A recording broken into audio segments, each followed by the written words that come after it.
En Inde, les crues du Brahmapoutre sont incontrôlables dans Reporter.net du 15 septembre 2021.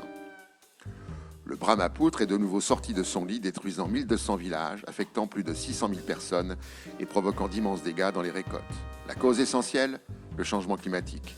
Le fleuve long de près de 3000 km est alimenté par des dizaines d'affluents dans l'Himalaya chinois et indien, ainsi que par l'eau des moussons. Or, les pluies deviennent de plus en plus erratiques et intenses, pendant que la fonte des glaciers de l'Himalaya s'accélère chaque été. Ajoutons le bétonnage excessif sur les rives, ainsi que la construction de nombreuses centrales hydroélectriques, et les conditions sont désormais remplies pour que le Brahmapoutre perturbe gravement la vie des habitants. Extinction de masse annoncée dans Sled.fr du 22 septembre 2021. Une étude dirigée par le paléobotaniste Chris May au musée suédois d'histoire naturelle de Stockholm montre que la présence d'algues et de bactéries nocives qui prolifèrent sur les bords des lacs et des rivières pourrait être un signe avant-coureur d'une extinction de masse. La quantité de ces microbiotes toxiques s'accroît à mesure que les niveaux de dioxyde de carbone augmentent. En outre, leur multiplication transforme les habitats d'eau douce en zones mortes, étouffant d'autres espèces. La planète a déjà connu un épisode de ce type appelé la Grande Mort, il y a plus de 250 millions d'années. À cette époque, une vague d'éruptions volcaniques a déclenché une augmentation spectaculaire des températures et des émissions de gaz à effet de serre. 90% des espèces présentes sur notre planète ont été anéanties. Nous ne sommes pas encore là, rassure cependant Chris May. Les niveaux de CO2 n'ont pas encore doublé depuis l'époque pré-industrielle, mais nous rattrapons plutôt bien notre retard, précise le scientifique. La bonne blague de la neutralité carbone en 2050 dans bonpote.com du 21 septembre 2021. Le million de Malgaches qui souffrent de famine, les morts canadiens, allemands, belges, vénézuéliens, japonais, new-yorkais, californiens, africains du seul été 2021 n'ont pas entendu 2050 pour être mortellement frappés. Chacun y va de sa déclaration bien fournie en bonnes intentions, des dirigeants des nations aux dirigeants d'entreprises.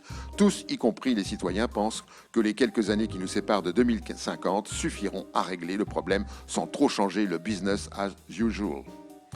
La COP21 et les suivantes n'ont rien changé alors que nous sommes sur une hausse de 2,7 degrés selon le GIEC. Une étude parue dans Nature le 8 septembre 2021 indique que pour conserver 50% de chances d'arriver à une température de plus 1,5 degré, 90% du charbon, 60% du pétrole et du gaz connus doivent rester dans le sol, alors qu'en 2022, nous consommerons 100 millions de barils de pétrole par jour.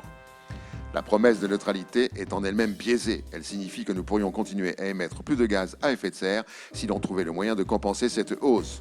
Pour le moment, on émet plus sans compenser et on ne voit pas venir une quelconque technologie compensatrice.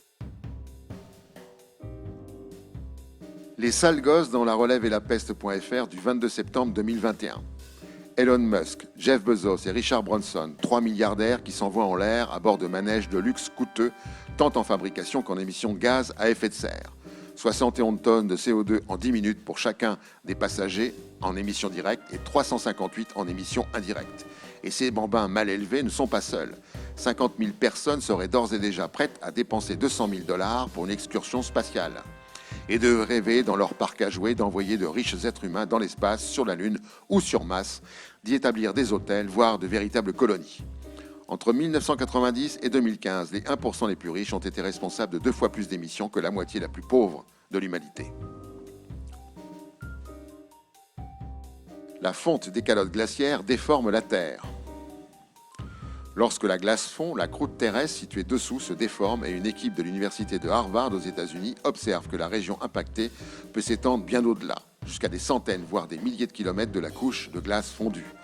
Les implications de ces mouvements de la croûte terrestre sont considérables. Les mouvements de la croûte terrestre engendrés peuvent à leur tour avoir un impact sur la fonte des glaces. Jusqu'ici, les chercheurs ne peuvent prédire les conséquences de telles déformations de la croûte terrestre. Et pour finir, la connerie de la semaine.